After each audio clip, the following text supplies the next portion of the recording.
Chris Dench, and this is tutorial number 28.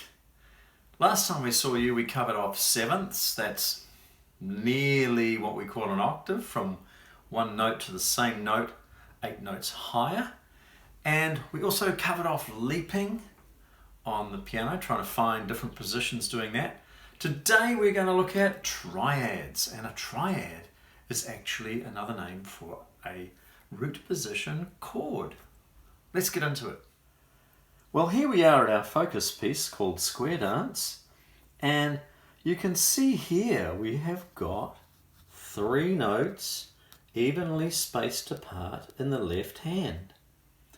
Now these notes are part of what we call a chord, and we've briefly covered off what a chord is before. But we don't know much about how they relate to music. So let's have a quick look at that.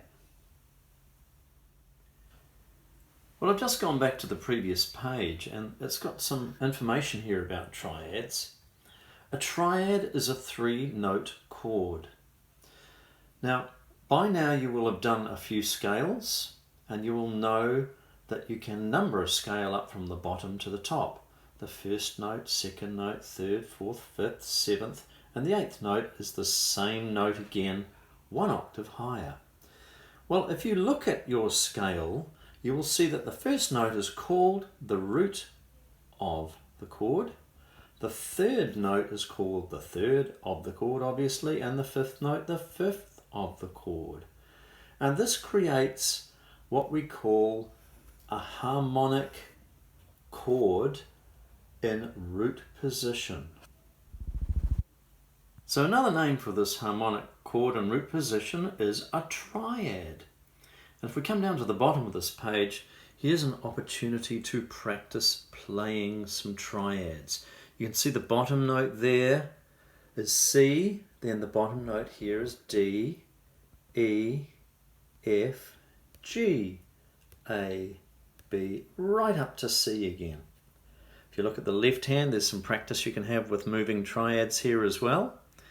And we've got bottom note C, D, and it does a similar thing with your left hand as well.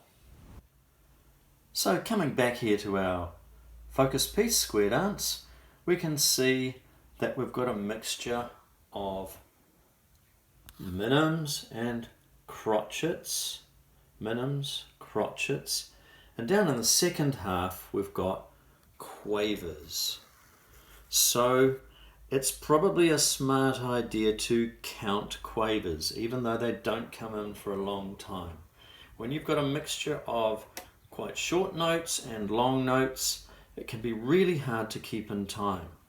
And if you think about the quavers while you're counting, it will help you to start at the right speed as well.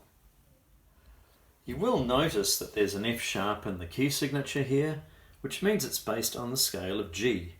Often a piece of music that might be based on the scale of G in the key of G might start on G, and often it can end on G as well to make it feel like it's come home again.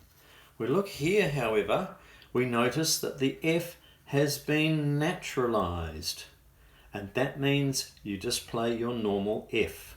This is what we call another modal piece of music, and it originates from an ancient time. If we look at this ending here, which says 8VA, you can assume that that is part of going up an octave that we're already doing when we repeat the second half. It says 8VA up here. So here we come to the ending, which is quite different to the rest of it. And I'm sure you'll recognize that little bit of music there. Well, I've gone back to the piece called the Can-Can, which is one of our introductory pieces in this tutorial. In the right hand, it looks like we're in C position and we're counting and tapping quavers to keep everything in time. You will notice that your hand position will change. Look, they've snuck in a 4th finger on the G here to allow you to come up to this A and keep in the right place. When we get down to here, your thumb will be playing the D because you've moved up, and now it has changed back to the C position where your 2nd finger is on the D.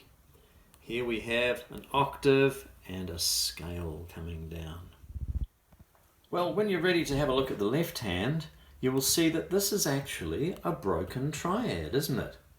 We've got your pinky, and then we've got the third and the fifth note of the scale here. If you know your C scale, which you should do by now, you will drop your pinky down one note and keep the rest of your hand in the same position.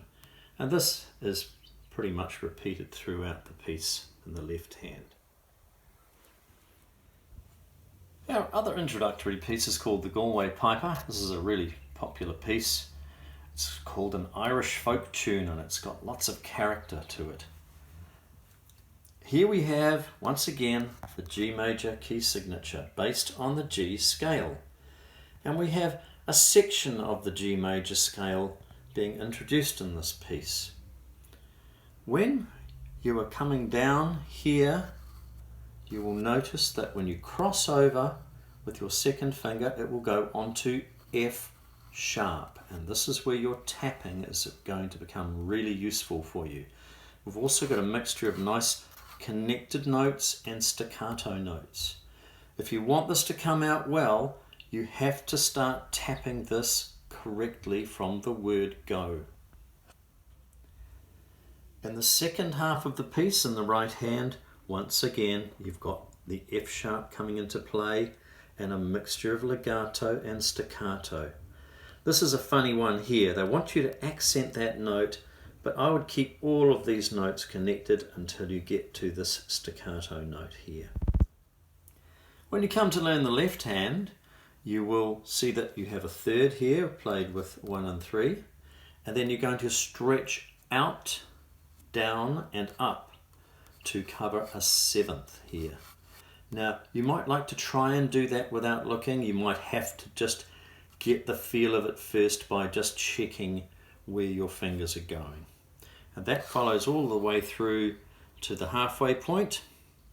And then on the left hand, on the second half, we've just got this drone. It's almost like bagpipes, which doesn't sound right for an Irish tune, does it? But there we go, and we've got our DC Alfine, so we play the beginning again one more time to get to the end. Here we have Cockles and Mussels, which is our development piece. By now you should have tried the introductory pieces and our focus piece, and now you're at the point where you're going to have a go at this one. We've got our dotted crotchets again, 1 and 2 and 3 and 1 and 2 and 3 and. So tap your way through your right hand. It doesn't change that dramatically through the right hand, although it does jump up an octave on the second page. You can see over here it's going up an octave. Coming back to the beginning again and looking at the left hand, you'll notice you have these triads that are held forever and ever until the rest here. Make sure you come off on that. And then the whole triad is moving up and up and up, and here it's gone up again, but it's just had a haircut where the top note's been cut off. Please note that the left hand is rising up, but the right hand needs to just keep playing in the same position. It's a funny feeling, that. So enjoy that piece. It's another Irish folk tune, I'm sure.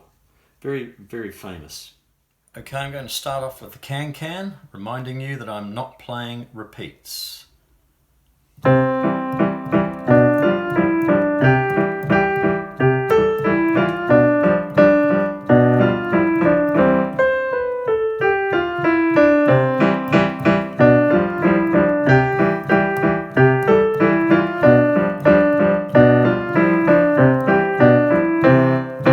we have the Galway Piper.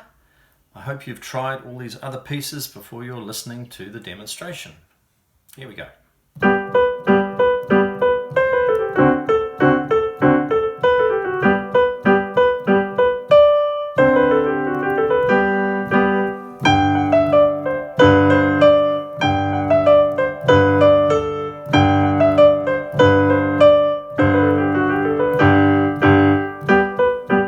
Etc. to the end.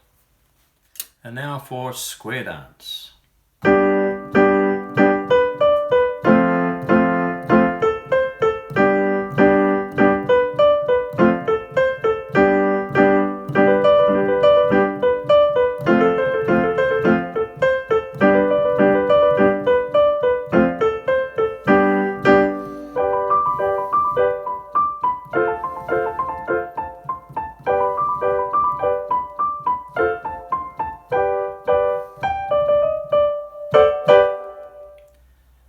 And now for our final development piece, cockles and mussels. I'm going to put some pedal in here because once you get used to playing with the pedal, it's nice to use it where it's appropriate. And this is a very nice, smooth, flowing piece of music.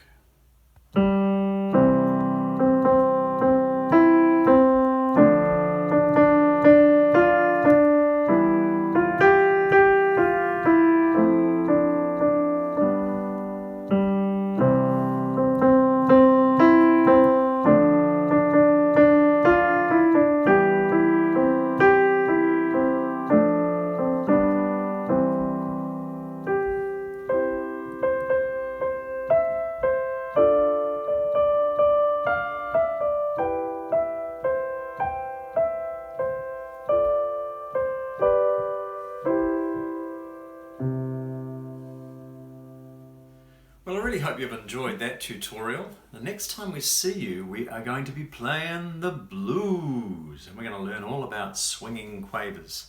We'll see you then.